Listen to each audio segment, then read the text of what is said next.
श्रद्धे महानुभावो कालाध्वन अत्यंत संयोगे अपवर्गे तृतीया। कहा कि कार्य की समाप्ति पूर्णता क्रिया मध्य क्रिया के बीच में यदि कोई कार्य चल रहा है, क्रियाकलाप हम कर रहे हैं और उसकी फल की प्राप्ति हो जा रही है, हम पढ़ भी रहे हैं, पढ़ने का कार्य कर रहे हैं और पढ़ते हुए हम याद भी करते हैं, तो ऐसी परिस्थिति में कहा कि कालाध्वनोः यानी कि काल और अध्वा दोनों से अत्यंत संयोग गम्यमान हो रहा था, तो द्वितीया की बात हो रही थी। लेकिन कहा कि तृतीया च होश तृतीया अपवर्गे तृतीया। ऊपर तृतीया च होश संसी में वेद का विषय था, तो हु धातु से तृतीया की बात कही जा रही थी। लेकिन यहाँ पर अब प्रसंग आ रहा कि अपवर्गे तृतीया, कालवाची अध्वावाची शब्द है। अब यहाँ पर अत्यंत संयोग की बात नहीं कही जा रही है, कही जा रही है अत्यंत संयोगे को हटा करके अपवर्गे की बात कही जा रही है। और अपवर्ग में जैसा कि मैंने कहा कि वर्जन है, ब्रिज वर्जने धातु है, सप्तमी विभक्ति है। ऐसी परिस्थिति में कार्य की पूर्णता होने से तृतीया की बात आ रही है। मासेना अधीते या क्रोशेना अधीते, कोष पर पड़ता है और उसको याद भी कर लेता है। ऐसी परिस्थिति में कार्य की समाप्ति, कार्य की पूर्णता हो रही है और कार्य की पूर्णता होने के बाद यहाँ पर हम देख रहे हैं कि तृतीया की बात आ रही है। तो यहाँ शब्द का प्रयोग हो रहा है कि कार्य की समाप्ति, कालवाची अध्वावाची शब्द है और शब्द के योग में हो रहा है। यहाँ पर कारक प्रकरण से कोई संज्ञा नहीं रखा जा रहा है। जैसे कर्तुरिप से तमाम कर्म से कर्ता की अत्यंत इच्छा को कर्म कहा गया था। रामः पत्रम लिखति, इस पत्रम में लिखती नहीं कह रहा था, पत्रम को राम को कह रहा था, इसलिए राम में प्रथमांत हो रहा था और कर्ता की अत्यंत इच्छा थी, इसलिए पत्रम में अम होकर पत्रम द्वितीय व्यक्ति कर्मणि द्वितीया से हो रही थी।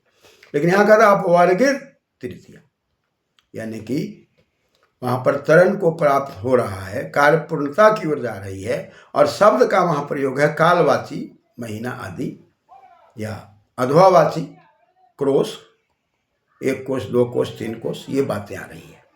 तो ऐसी परिस्थिति में साफ स्पष्ट बात कही जा रही है कि इसमें तृतीया हो जाएगी।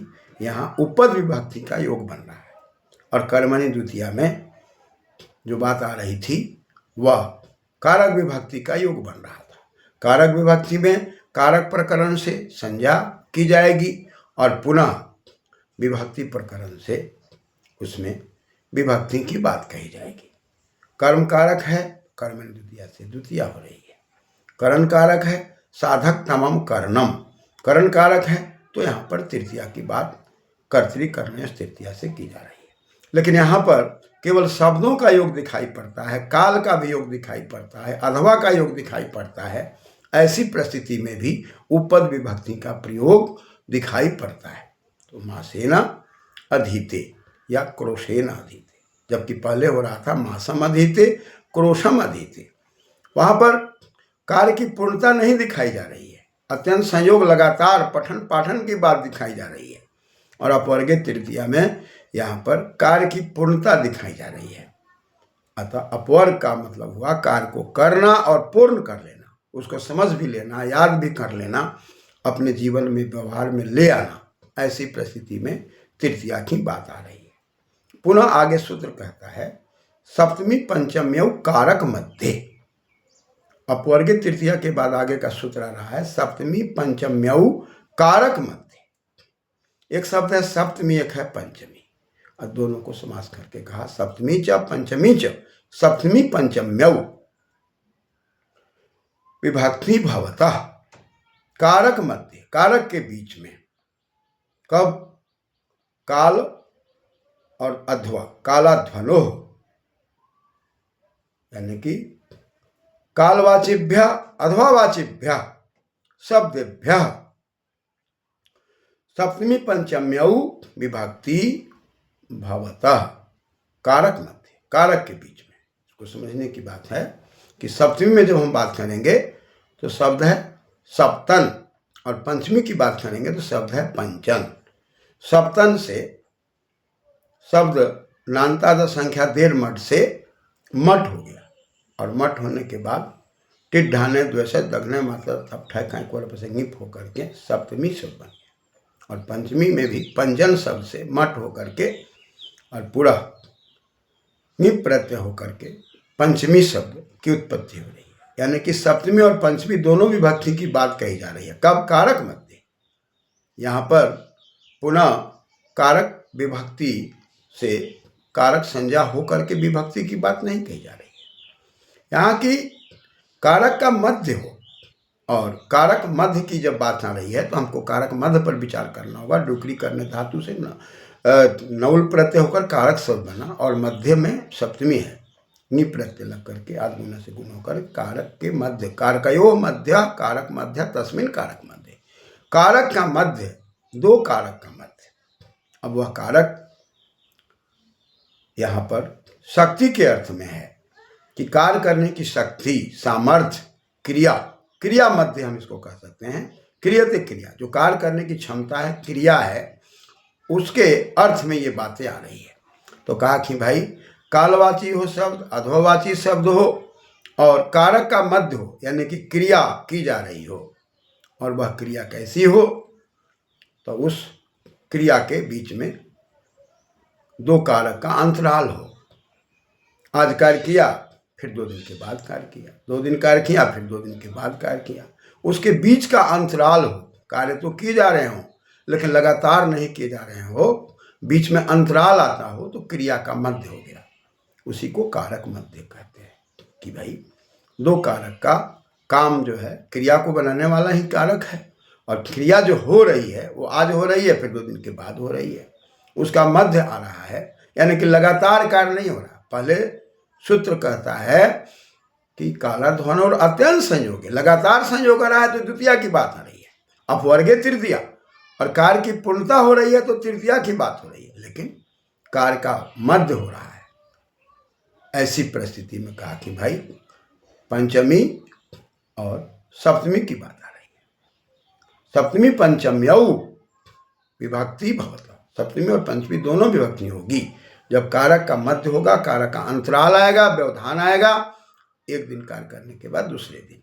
इसके लिए हम यदि उदाहरण देखते हैं, अद्य देवदत्तः भुक्त्वा, आज देवदत्त खाकर, द्वये भोक्ता या द्वयाद भोक्ता, आज देवदत्त खाएगा या खा लिया या खा करके 2 दिन के बाद खाएगा।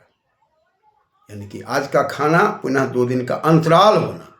इस अंतराल के 2 तन में पंचमी और सप्तमी दोनों की बातें कही जा रही है। तो अद्य आज का प्रतीक है, ये भी कालवाची शब्द है, और पुनः 2 दिन के बाद खाना, ये भी कालवाची शब्द है। तो वहाँ शब्द है द्वयः, द्वयः में द्वि और अहन शब्द है, और यनादेश होकर के द्वयहन बनेगा, और पुनः विसर्ग होकर द्वयः शब्द बनेगा।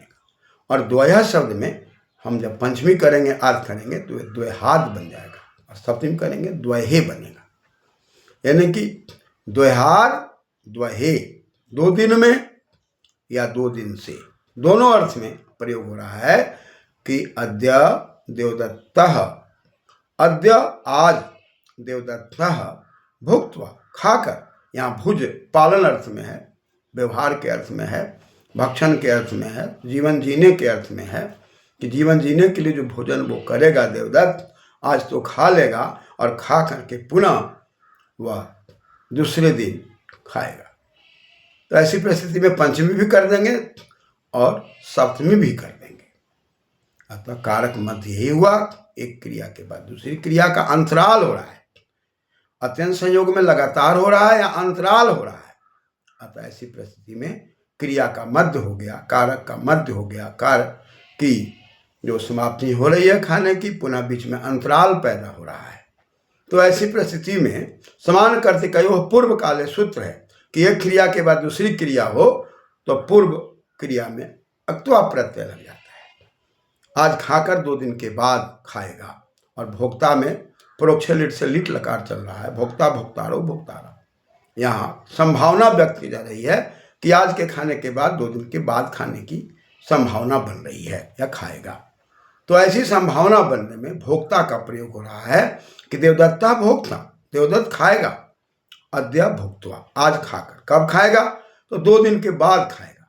तो 2 दिन शब्द में अब यहाँ पर कारक मध्य है, क्रिया का मध्य है। ऐसी परिस्थिति में यहाँ सप्तमी और पंचमी दोनों की बातें कही जा रही है। अद्य देवदत्ता भुक्त्वा, द्वयाद पंचमी हो गई, द्वये सप्तमी, भोक्ता खाएगा।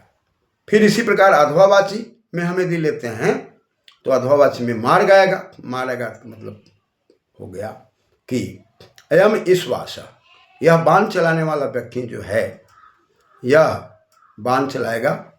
कैसे चलाएगा? तो कहा कि क्रोशाद, क्रोशेव लक्ष्यम विद्यति, अपने लक्ष्य को पूरा करेगा। आज करे, ये 2 दिन के बाद करे। तो यह ऐसी परिस्थिति जब होगी तो वहां पर पंचमी और सप्तमी की बातें कही जा रही है, अध्वावाची हो या कालवाची शब्द हो। तो लक्ष्यम विद्यति, अपने लक्ष्य को पूरा करेगा। अयम ईश्वास, कब पूरा करेगा? तो कहा कि भाई क्रोशात या क्रोशे, कोष भर में करेगा, कोष से करेगा। अर्थात क्रोश शब्द में पंचमी और सप्तमी दोनों की बातें कही जा रही है। इसका मतलब हुआ कि कालवाची अध्वावाची शब्द हो और वहां पर कारक का अंतराल आ रहा हो, मध्य आ रहा हो, लगातार कार्य नहीं हो रहा हो, क्रिया का मध्य हो। तो ऐसी परिस्थिति में पंचमी और सप्तमी दोनों की बातें कही जा रही है। धन्यवाद।